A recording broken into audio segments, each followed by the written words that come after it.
Lay and weep, sunshine. Well, I say sunshine, but you're not looking too rosy. Yeah, wrong place, wrong time, eh? Shame. Look at you squirm. How cute.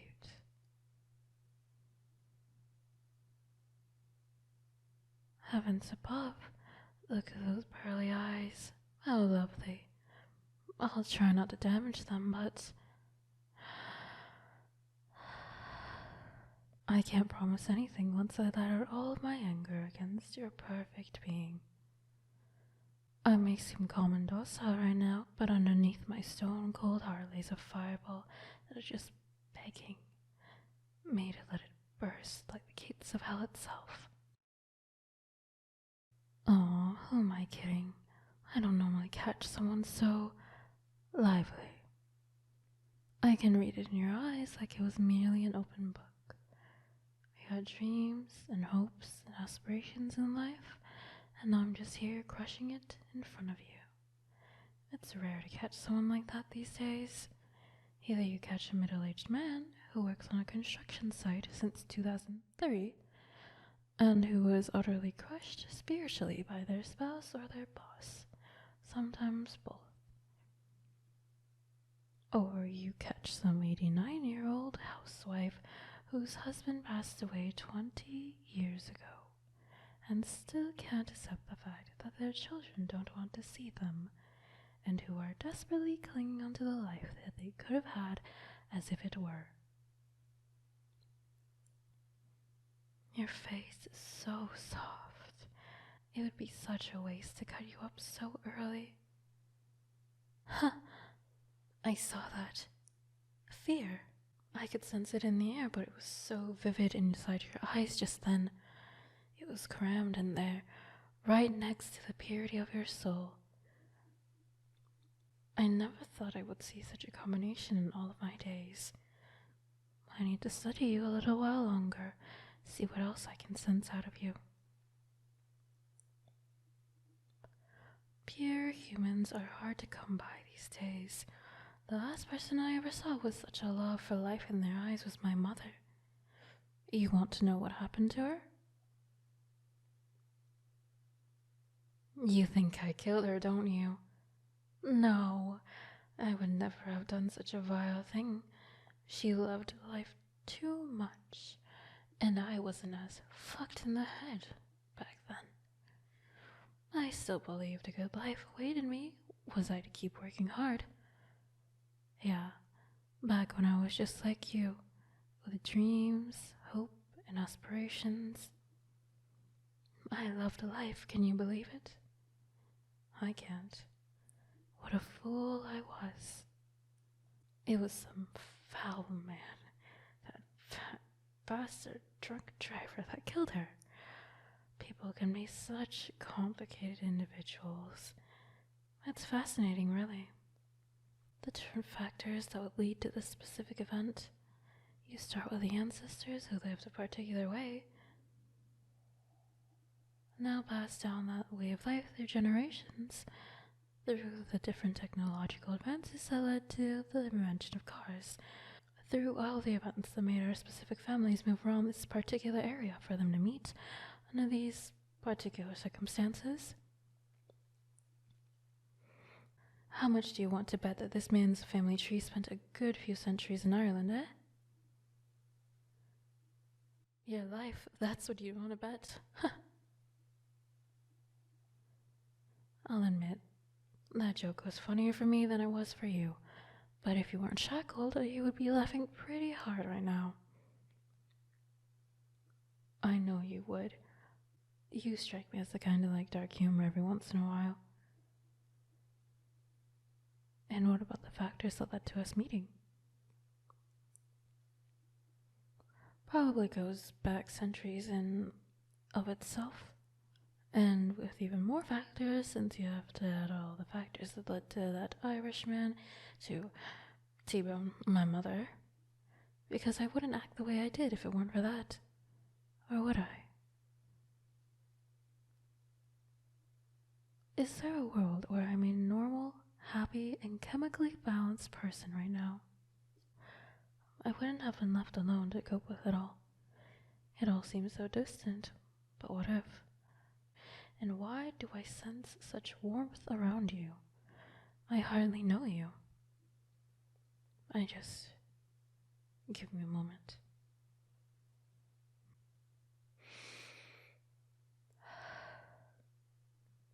I haven't felt anything since that day. I just felt emptiness and hatred. Hatred at the world, at everything that has a pulse, but the more I kill, the more I feel empty. It doesn't change a thing. It only makes it worse. Why do I feel differently about you? Why is it that when I look into your eyes, it's like I have a third eye? And suddenly everything makes sense. It puts the entire world into perspective. It makes me feel like I could be made whole again. It's true, you look like an angel. That's it. Like an angel. I was looking for the word.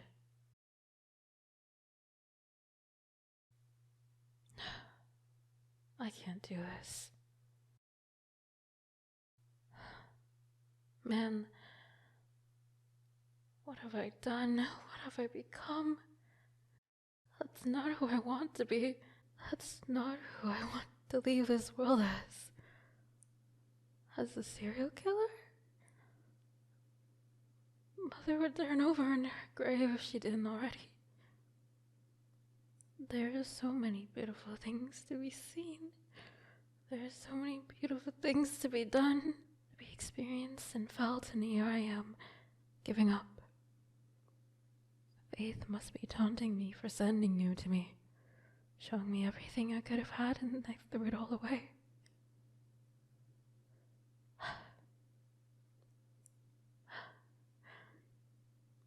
I'm sorry. I know you won't forgive me for all the terrible things I've done, but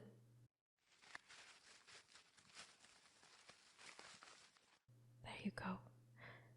You know, you're the only person I have ever met that ever gave me hope about this world. So go, please. Go and spread hope. Be good, be kind, and never stop. Don't abandon like I did. Help others be strong. Help them see all that's beautiful in the world. Go, please. I don't want to suffer anymore.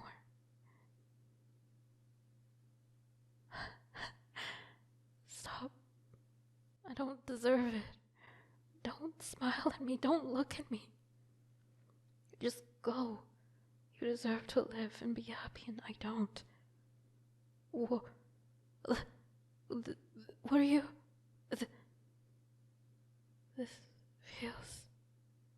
is the first time I've ever helped anybody, and this feels good.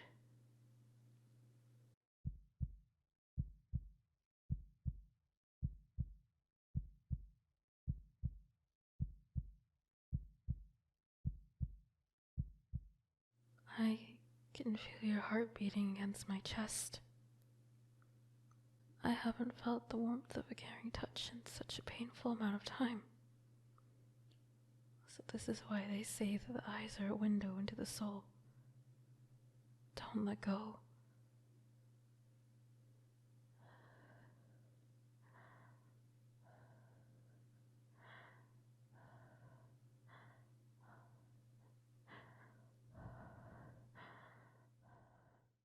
I think I'm addicted to your aura.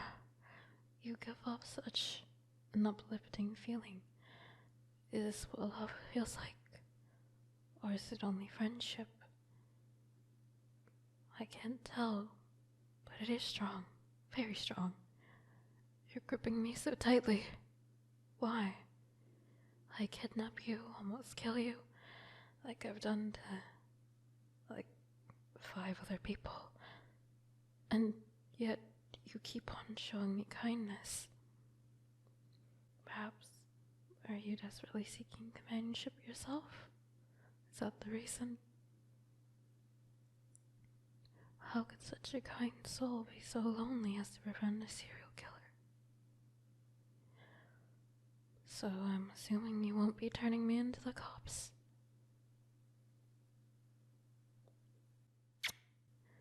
I promise I'll never leave you. I belong to you from now on. You're my angel. I'll do anything for you. I'd die for you. But promise me you'll help me get better. I want to be happy again. I want to be happy and normal like you. Maybe we could hang out tomorrow? If you can, of course. Maybe go to a cafe or a library or just vibe somewhere. It really helps mediate my dark thoughts to have someone to talk to, instead of being alone for the entire day. What's your favorite book genre? Mine is romance, funnily enough. I know you couldn't have guessed, but it's what helped me through my roughest times. It gave me a little bit of hope. It made me connect to interesting and lovable characters. They care about each other. I used to imagine myself being in their friend group and just enjoying life with them. It appeased my mind while I was inside these worlds, but then when I closed the book, I was reminded that I would never know someone who cared half as much about me as these characters do about each other, and I just lost it.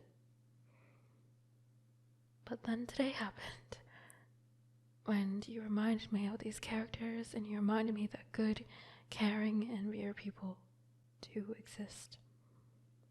They're just so rare that you would think they're merely fiction. It's so easy to just take anybody off the street and dispose of them when they all look and act as though they were dead inside, like there's no soul behind their eyes. It only took me one person to show me the light. Sorry, I'm rambling, but I never really had anybody to open up to.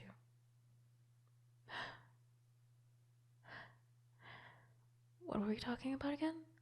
Ah, yes, your favorite book genre. Tell me.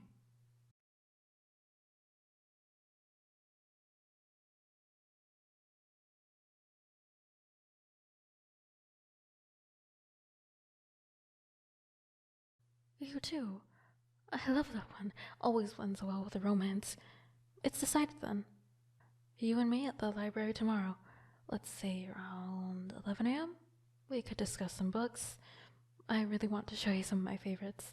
Maybe we could go get dinner at the new restaurant that opened up not too far from there, too. Oh, I'm so excited. I never did this with anybody before. Oh, this will be so fun. Trust me. I would bring you now, to be perfectly honest, but I have some introspection to do and medication to take. I stopped taking it when it got too painful to repress the bad thoughts, but with you, it may just end up repressing the good thoughts.